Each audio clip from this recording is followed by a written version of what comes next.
The protein shake mix sprayed across my kitchen counter like flour during a baking mishap. Right then, I knew my marriage was crumbling faster than a stale cookie. "You're overthinking things, Greg," my wife Marla muttered, her eyes glued to her phone as she scraped the creamy powder into her blender bottle. At 42, she had the physique of a fitness influencer half her age and the focus of a squirrel when we tried to talk. Just 6 months back, she'd huff and puff walking to the car. Now she was up at sunrise for spin classes and posting gym selfies at midnight. "Overthinking?" I said, leaning on the marble island we'd splurged on back when we were happier and, well, rounder. "Marla, you're at the gym more than you're here. You missed Tim's soccer practice last week for some urgent workout with your trainer." She finally looked up, her chiseled features twisting into a look of fake hurt that might have tricked me a few months ago before I started picking up on things, before I noticed the signs. "Vince says routine is everything," she shot back. "You wouldn't get it, Greg. You've never stuck to anything athletic." Vince. Always freaking Vince. I'm Greg Harlan, 45, and until recently I thought I had my life figured out. I manage IT for a decent-sized software firm in suburban Tampa. Pull in a solid paycheck, drive a practical Subaru, and used to believe I had a rock-solid marriage to my college sweetheart. We've got 2 kids, Tim, 16, built like a wrestler but with the soul of a poet, and Sadie, 15, who got my dry humor and her mom's headstrong vibe. Marla used to be warm and cozy in every sense. She'd whip up brownies, handle school drop-offs, and joke about her mom jeans without changing a thing. I loved her just like that. Then she joined Peak Pulse Fitness Boot Camp, and everything went sideways in a fancy gym duffel. "Where are you headed?" I asked as she made for the garage. Blender bottle in one hand, phone in the other. "Meeting Carla for a session," she said. "We're trying this new kickboxing class." Carla Dempsey, Marla's high school buddy and current cheerleader-in-chief. If Marla was a spark, Carla was a flamethrower. "It's 9:30 on a Wednesday night," I said. "Most folks don't hit the gym that late. Most folks are streaming shows or griping about work." Marla's laugh cut like a razor. "Maybe that's your issue, Greg. You're so hung up on being average. Some of us want bigger things." The garage door growled open, and she was gone, leaving me in a haze of protein dust and the sinking feeling my wife was tangled up with her trainer. I grabbed a beer from the fridge and retreated to my home office. A spare room Marla had started calling Greg's Den with a sneer. My laptop flickered on, and I did what any tech guy worth his salt would do when his gut's screaming trouble. I dug in. Marla's Instagram had ballooned from a handful of family followers to over 2,500 in just 5 months. Her feed was a polished mix of workout clips, cheesy inspirational quotes, and shots flaunting her new figure from every angle. The comments were split between cheering women and guys leaving heart eyes emojis. One name popped up more than the rest. A Vince Torn. Vince Torn, 27, per his bio, a fitness architect and mindset mentor. His profile pic showed abs that could have been carved from stone, and his posts flipped between gym videos and preachy lines about shedding toxic ties and chasing your true potential. That last one hit like a punch to the gut.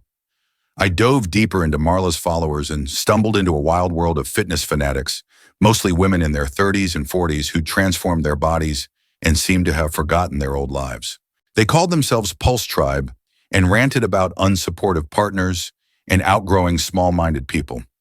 My phone pinged with a text from Hank Mulroy, my neighbor and a retired Tampa PD sergeant who spent his days tinkering with his garden and eyeing neighborhood gossip like a hawk. Marla's car is parked at the Hilton in downtown Clearwater. Figured you'd want to know. Hank had been clocking Marla's odd behavior with the sharp eye of a guy who'd spent decades sniffing out lies. The Hilton was nowhere near any gym she'd ever mentioned. I cracked another beer and got to work. Marla's phone was on our family plan, so I could tap into her location data if I poked around the right spots. And trust me, I knew those spots. 3 months of data told a story sharper than Marla's new jawline. The gym trips were legit, but they were sandwiched between visits to hotels, upscale bistros, and a condo complex that surely wasn't Carla's address. A quick search tied the condo to Vince Torn. My wife wasn't just getting in shape. She was stepping out. The front door banged shut at 11:52 p.m., followed by the tap of Marla's sneakers on our hardwood. She leaned in the office doorway, cheeks pink, hair a bit messy despite supposedly spending hours doing lunges. "You're still awake," she said. "Couldn't sleep," I replied. "How was kickboxing?" "Brutal," she said, already edging away. "Carla went all out. I'm hitting the shower." I swiveled my chair to face her. Hold up, Marla, we gotta talk. Her posture stiffened, like she was bracing for a fight. About what?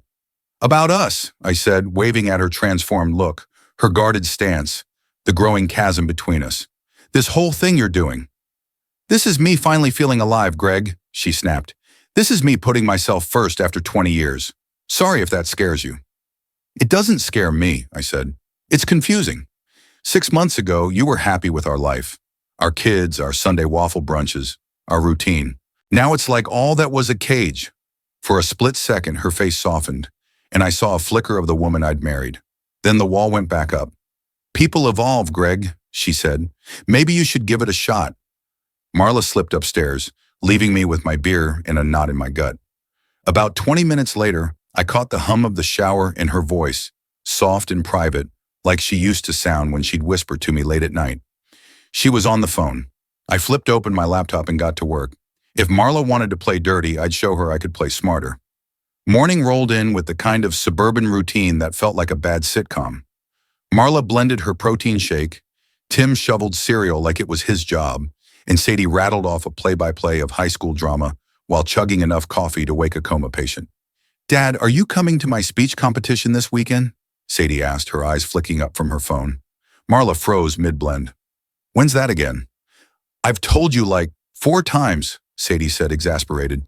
It's the state qualifier I've been preparing for all semester. Right, yeah, Marla mumbled. I'll check my calendar. Sadie's gaze met mine across the table, her frustration mirroring my own. 6 months ago, Marla would have had that date tattooed on her planner and been baking cupcakes for the whole speech team.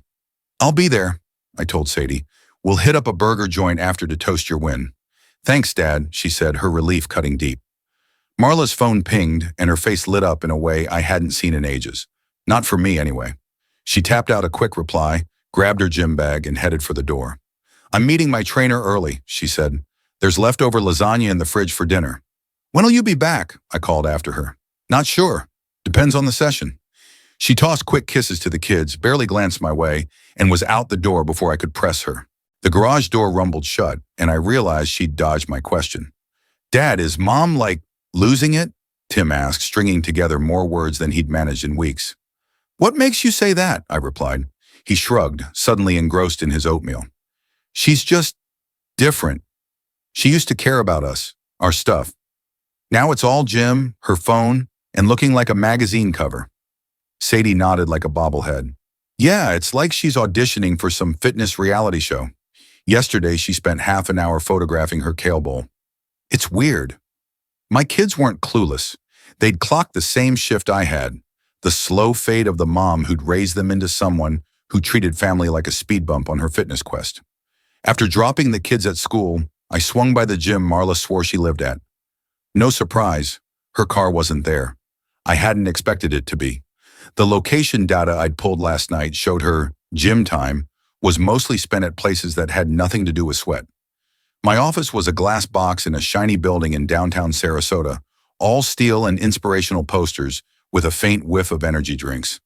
I'd been there 9 years, long enough to be the guy people turned to when they needed data recovered or systems untangled. You look like you got hit by a truck, said Maureen Platt, my work buddy, and the only one who could sweet-talk our outdated servers into cooperating. Gee, thanks, I said. Just what I needed to hear. She plopped into the chair across from my desk, her usual no-nonsense vibe cutting through.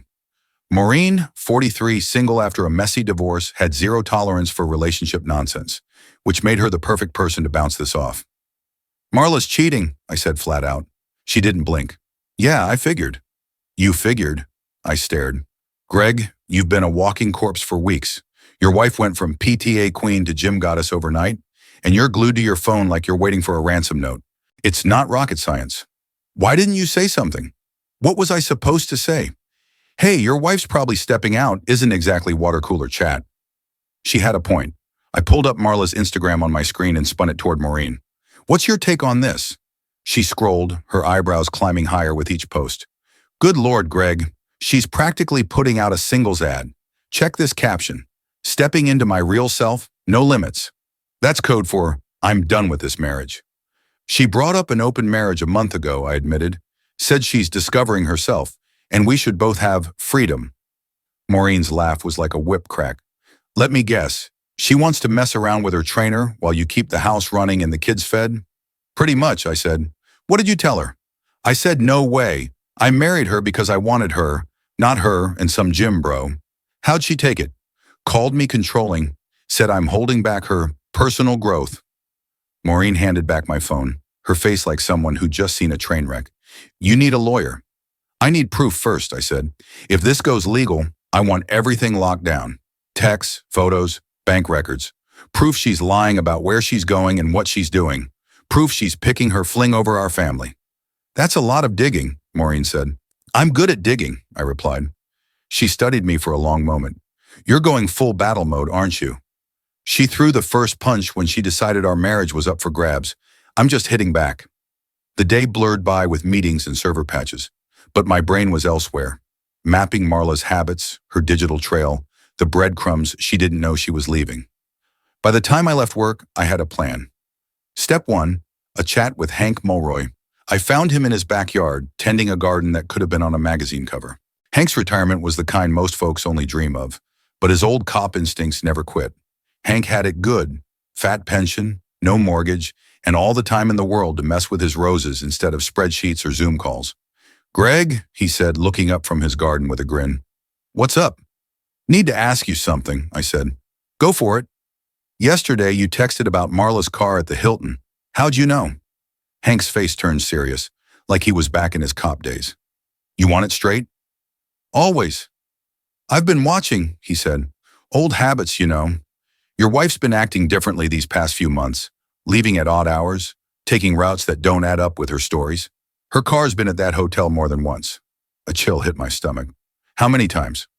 At least 10 in the last couple months. Always midweek, usually 2 or 3 hours. Damn. Hank put down his pruning shears, giving me the same look he probably used on perps in the interrogation room. What's your next move? Still working it out, I said. Any advice from someone who's been through the ringer? He nodded. Write it all down. Every lie, every absence, every change. If this lands in divorce court, you want hard proof, not just a story you can't back up. What about the kids? That's the tough part. They're old enough to notice, not old enough to get why. Protect them while you protect yourself. Anything else? Hank's smile was grim. Don't tip her off until you're ready to act. Surprise is your only edge. I thanked him and headed home, my brain spinning like a hard drive. Marla's car was in the garage when I pulled up, a rare sight these days. She was in the kitchen, prepping meals with the precision of a chef on a cooking show.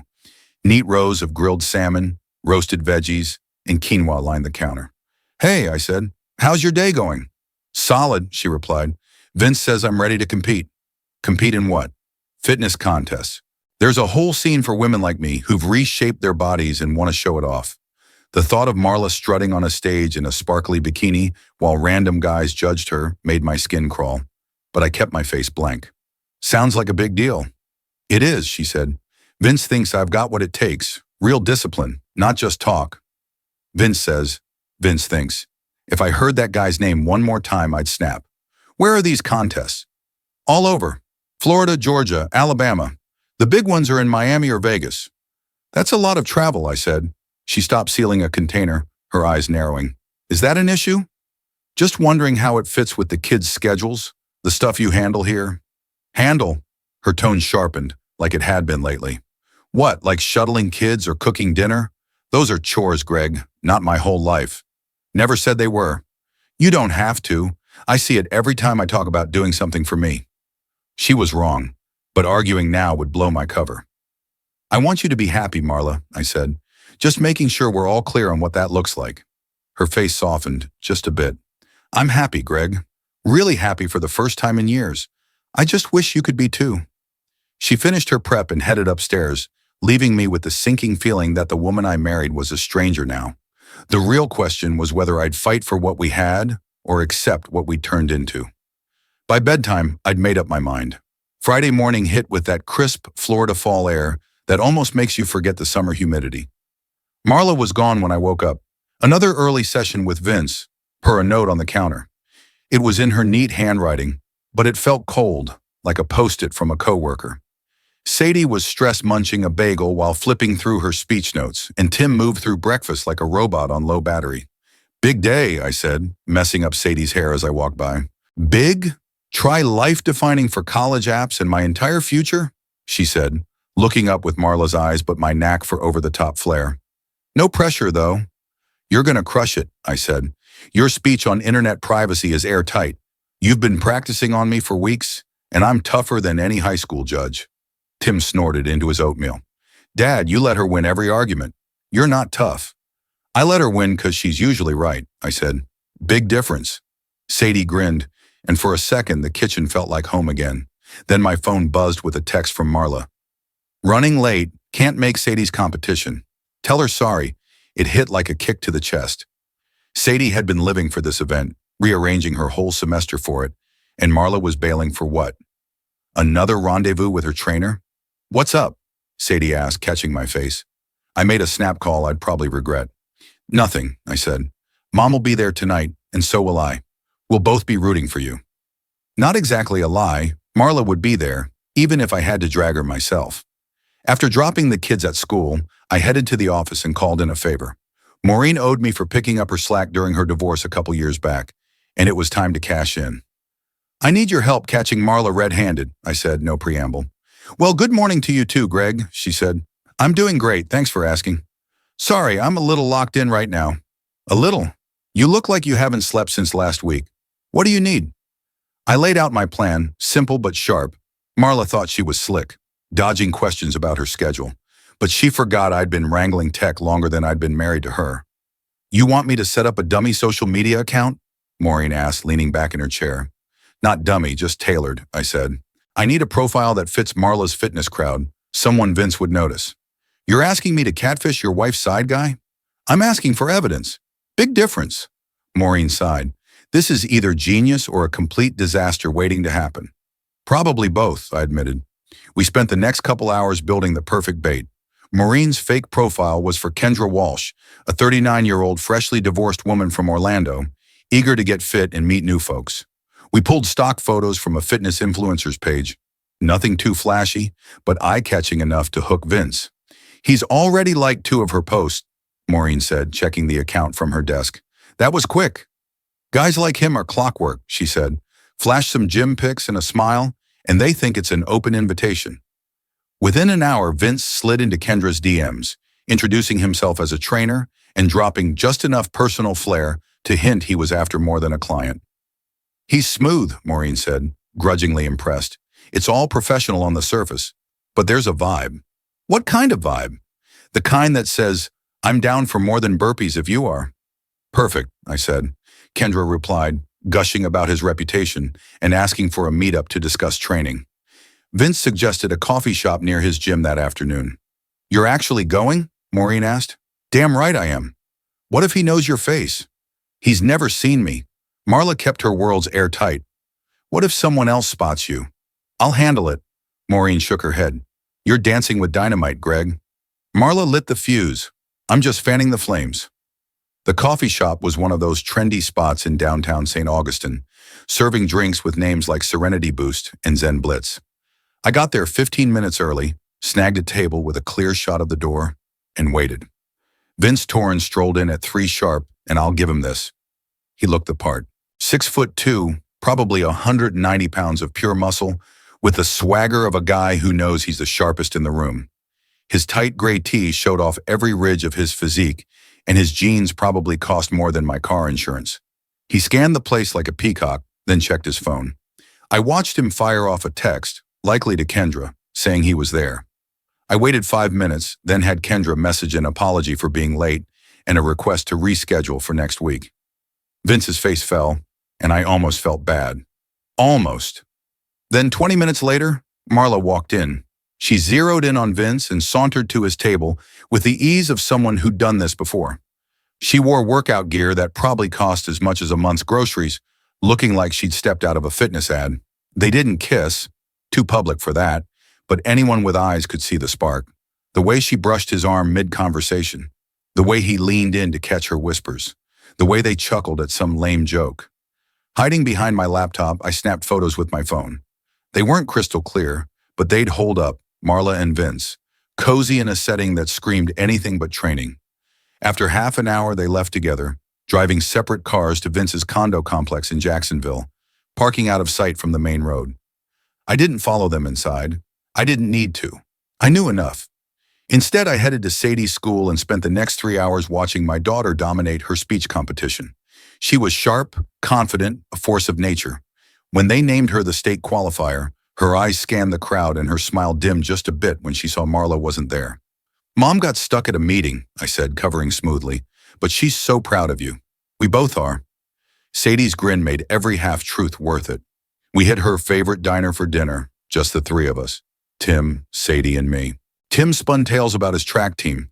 Sadie relived every second of her win, and I played the part of proud dad while my marriage unraveled in the background.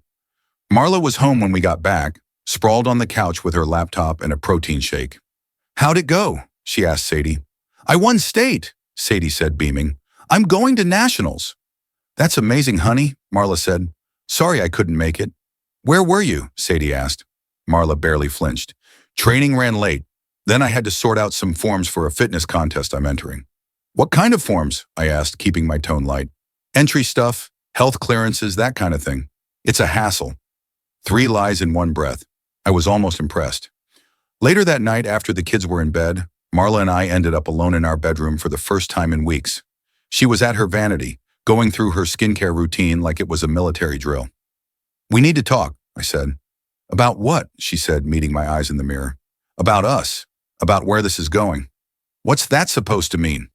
"It means you skipped Sadie's biggest win of the year because you were too busy with your trainer." "I told you, it couldn't be helped," she said. "Really? Because it looks like your gym life matters more than your family." She spun to face me, and for a second I saw something. Guilt, maybe, or the flicker of being caught. "That's not fair," she said. "When's the last time you asked him about his grades, or cooked dinner for us, or talked to me about anything other than your workouts? You're blowing this out of proportion." "I'm being real, Marla. You're here, but you're not here. You're living in our house, but you've checked out of our family." For a second, I thought Marla might crack. I thought she'd fess up, and maybe we could claw our way back to something real. Instead, her face turned to stone. "Maybe the issue isn't me changing," she said. "Maybe it's you staying stuck." "What's that mean?" I shot back. "It means you're the same guy I married. Same job, same hobbies, same gripes, same predictable life." "I've leveled up, Greg. I'm better now. Maybe you should try it." Her words cut deep, hitting every doubt I'd ever had about being just a regular guy, coasting through a middle-class life in a cul-de-sac. "So what? You're too good for me now?" "I'm saying we're after different things." She stared at her reflection in the vanity mirror, her voice dropping to a whisper. "I want to feel alive again. You make me feel safe, and I'm done with safety." There it was, the raw truth, laid out like a blueprint for a lawyer's office. "What's next then?" I asked. "I don't know," she said. But I did. I knew exactly what was coming because I was going to make it happen. Marla wanted to feel alive? I'd show her what life looked like, starting tomorrow. Saturday morning brought a drizzle and gray skies that matched the weight in my chest. Marla was gone before I rolled out of bed. Another early session, another lie, another crack in the foundation of our marriage. But this time, I was ready. I'd spent half the night mapping out my next steps and the other half staring at the ceiling, wondering how 20 years of us had turned into this. The woman in my bed was a stranger wearing my wife's face, and I was done playing along. The kids were still crushed out when I brewed my coffee and settled into my home office. Marla's laptop sat in the kitchen, left open in her rush to meet Vince. Careless, or maybe some part of her wanted me to find it. I'm not proud of what I did next, but when your world's falling apart, you grab what you can. Her email was a jackpot of proof. Messages from Vince started out all business, then slid into flirty, then straight up personal. Plans for training retreats that were really weekend getaways, hotel bookings, even a thread about easing out of restrictive relationships. The worst were her emails to her fitness buddies, where she talked about me like I was baggage. "Dependable but dull," she called me in one. "Great dad, not much of a partner," in another. The kicker, sent 4 days ago, was her reply to someone asking if she'd leave me. Building up to it. Kids make it tricky. Building up to it. Like our marriage was a chore she needed to psych herself up for. I forwarded the worst ones to my personal email, closed the laptop, and tried to sort out what I was feeling. Anger was too easy.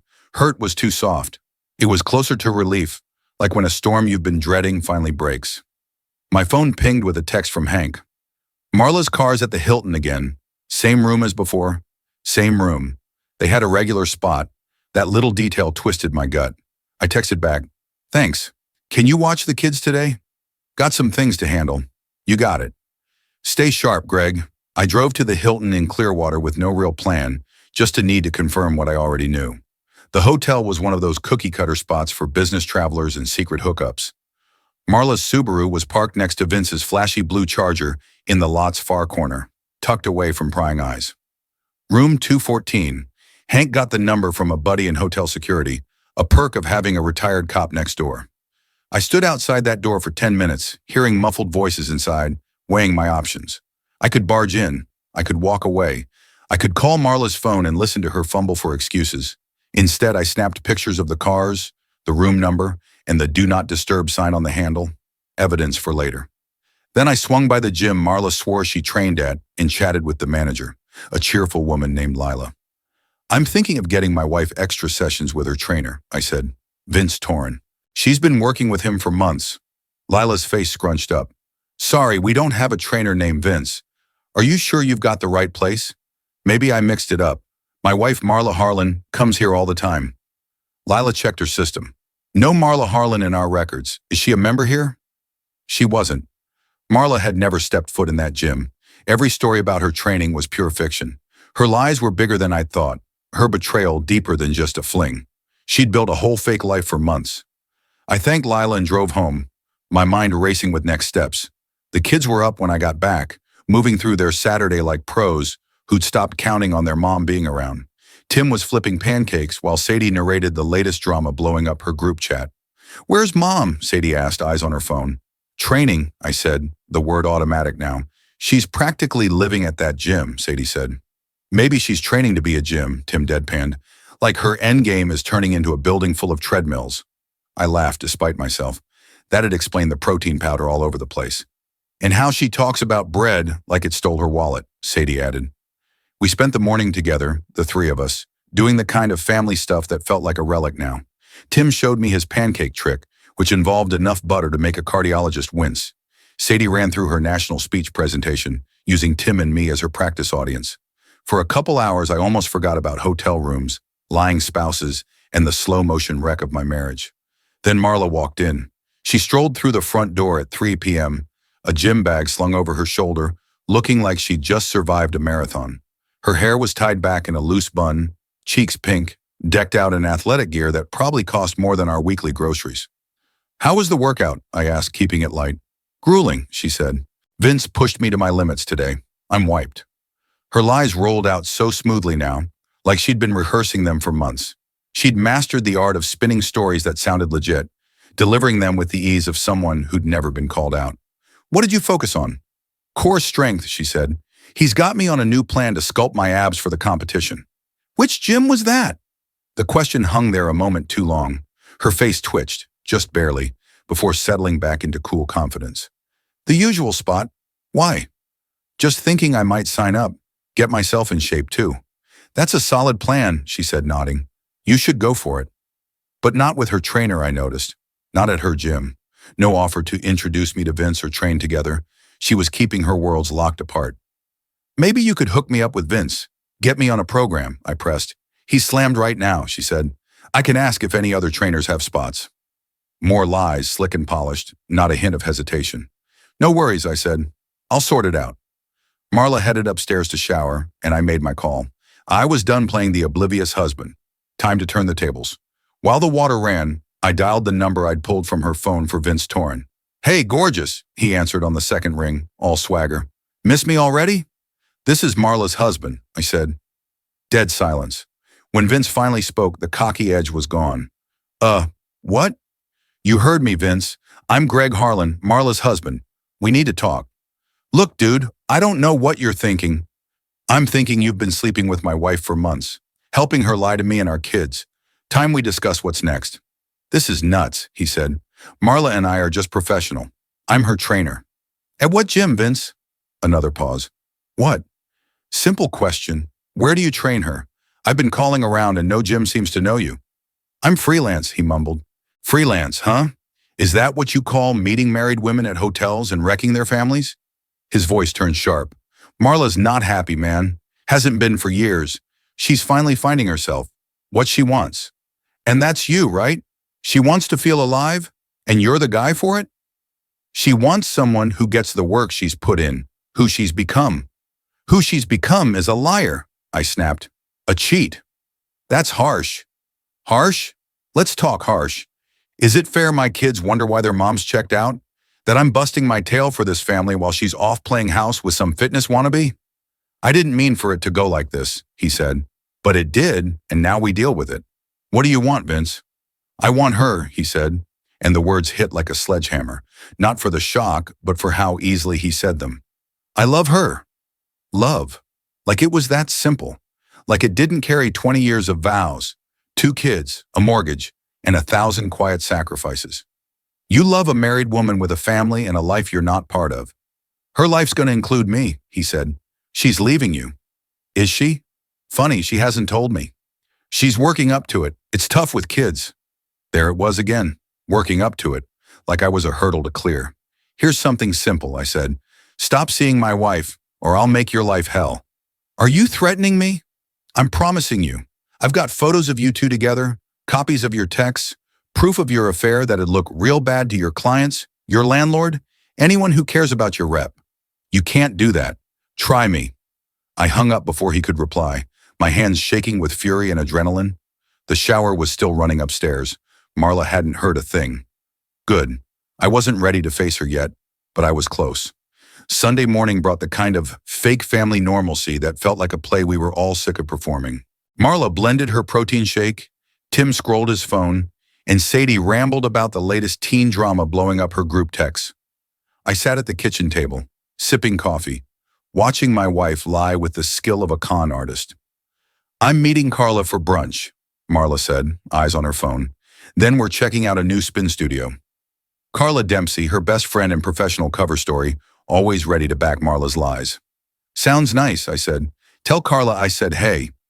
Her fingers froze on her screen for a split second. Sure thing. But she wouldn't, because she wasn't meeting Carla. The location tracker I'd set up on our family plan showed her phone at Vince's condo complex in Jacksonville at 7:30 a.m.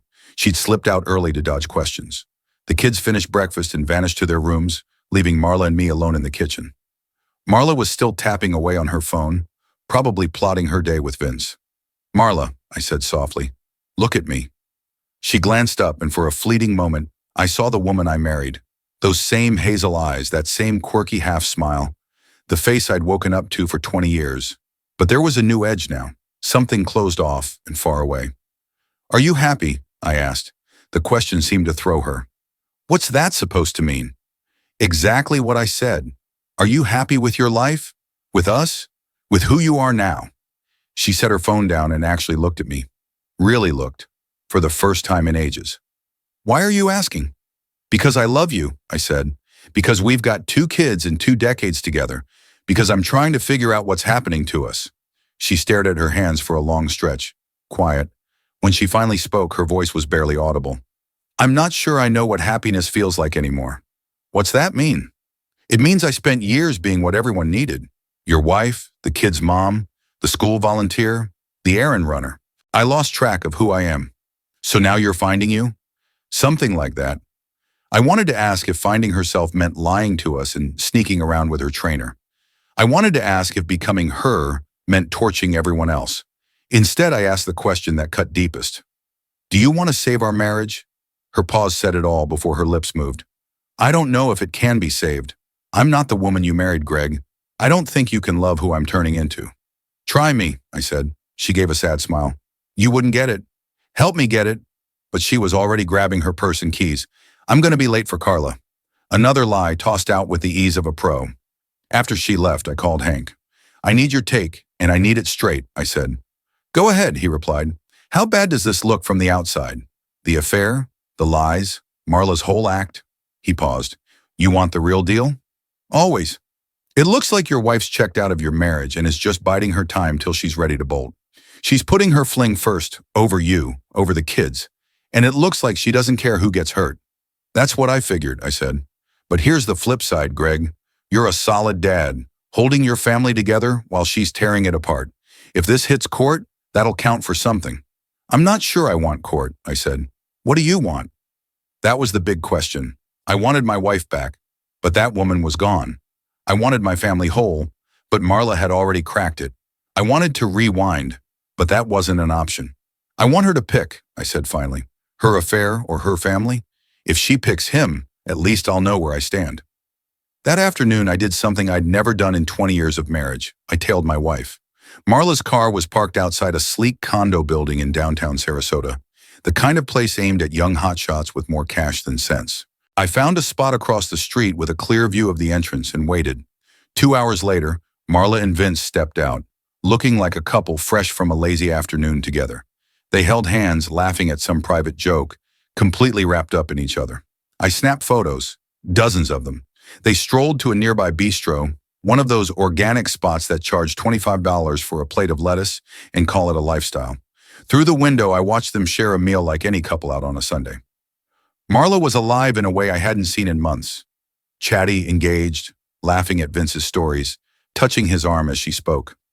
This was the woman I fell for in college, the one who'd been fading from our marriage for years. Seeing her with him was like watching her come back to life, and it hurt like a knife to the gut. They finished eating and walked back to Vince's building. Instead of getting in her car, Marla followed him inside. I waited an hour before driving home, my chest heavy. The kids were in the living room when I got back. Tim gaming, Sadie buried in her schoolwork, normal teen Sunday stuff, except for the quiet tension that had become our new normal. "Where's Mom?" Sadie asked, not looking up from her textbook. "Still out with Carla," I said. "She's been with Carla a lot," Sadie said. "Yeah," Tim added, pausing his game to look at me. "Dad, are you and Mom splitting up?" The question hit like a brick. "Why'd you ask that?" "You guys barely talk," he said. "Mom's never here, and when she is, it's like she'd rather be anywhere else." I sank onto the couch next to him, scrambling for the right words. How do you tell your 16-year-old son his mom's having an affair? How do you explain to your kids their family's crumbling because their mother wants a new life? "Your mom and I are hitting a rough patch," I said finally. "But no matter what happens, we both love you and Sadie." "So you are getting divorced," Tim said. "I don't know. Maybe." Sadie looked up from her book. "Is it because of her trainer?" The question floored me. "What do you know about her trainer?" "I'm not dumb, Dad," she said. "She's always talking about him, texting someone and smiling. Never here anymore. Even when she's home, she's checked out. It's obvious." My 15-year-old daughter had seen what I'd spent months denying. "Is Mom cheating?" Tim asked. I looked at my kids, their eyes heavy with a grown-up understanding no teenager should carry. My kids deserved the truth, or at least as much as I could share without breaking them. "Yeah," I said, my voice steady. "She is." The silence that followed was heavy, like the air before a storm. Sadie finally spoke. "Are you going to fight for her?" "I'm not sure there's anything left to fight for," I said. "There's us," Tim said, his voice low. "There's our family." "Your mom's got to want to fight for us too," I said. "And right now, I'm not sure she does." Marla came home at 7:30 p.m., hours later than she'd said, spinning excuses about how brunch with Carla turned into a spontaneous boutique crawl. Her lies were polished now, smooth as glass from months of practice. But the house felt different while she was gone. The kids were civil but cold, answering her questions with one-word replies. They knew the truth now, and they were grappling with it in their own ways. Marla picked up on the vibe but couldn't pin it down. "Everything all right?" she asked me after the kids went to bed. "Fine," I said. "How was your day with Carla?" "Great," she said. "We had fun." "What did you talk about?" The question was casual, but her slight pause gave her away. "Just stuff. Her job, my workouts, life updates." "Anything juicy?" "Not really. Why the questions?" "Just trying to talk," I said. "We don't do that much anymore." She sat on the edge of our bed, and for a second I thought she might say something real. Instead, she grabbed her phone and started scrolling. "I'm beat," she said. "Long day." "I bet," I said. She shot me a look, like she caught an edge in my voice, but I kept my face blank. "What's that mean?" "Just what I said. I'm sure it was a long day." She stared at me a moment longer, then shook her head and headed to the bathroom. The shower kicked on soon after. I lay in bed listening to her move through her routine, realizing we were like roommates now, polite, distant, tiptoeing around each other's lies. but the act was wearing thin, and I was done being the only one who cared that our family was falling apart. Tomorrow, I decided, the charade ends. Monday morning brought the kind of clarity you get after a night of no sleep and hard choices. Marla was gone when I woke up. Another early session, another lie, another day in her web of fiction. But today was different. I was done playing the victim in my own life. I made coffee, got the kids ready for school, and drove them to campus with the calm of a man who knows a fight's coming. Tim and Sadie were quieter than usual, still chewing on yesterday's talk. "Dad," Sadie said as I pulled up to the school, "whatever goes down with Mom, we're good, right? You, me, and Tim?" Her question gutted me and steeled me all at once. "We're more than good, kid," I said. "We're family. That's not changing." After dropping them off, I headed to the office and called in every favor I had.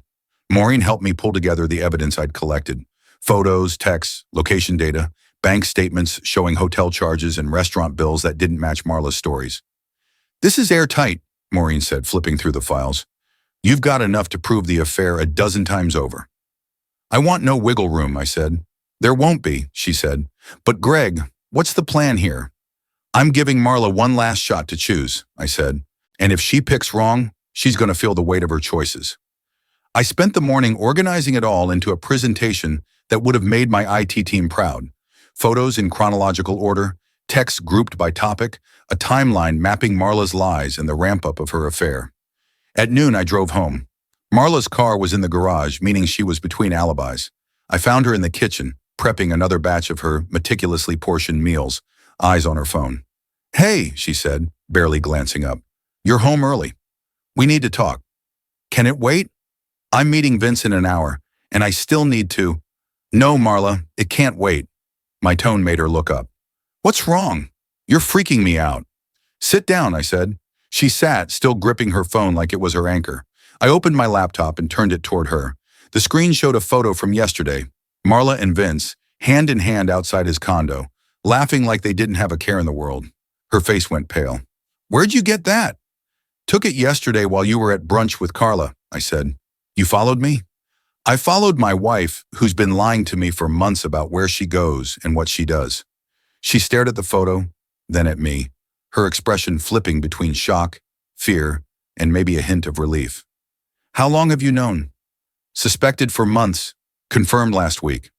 I clicked through more photos, Marla and Vince at the hotel, at restaurants, in his condo parking lot.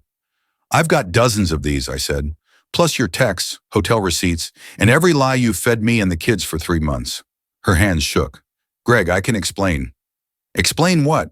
How have you been sneaking around with Vince Torrin? How have you been meeting him at hotels in his place? How you've been planning to ditch me, but haven't worked up the courage yet?" Her face crumpled. "How do you know about—" "Your emails to your fitness pals," I said. "About how you're building up to leaving your restrictive marriage.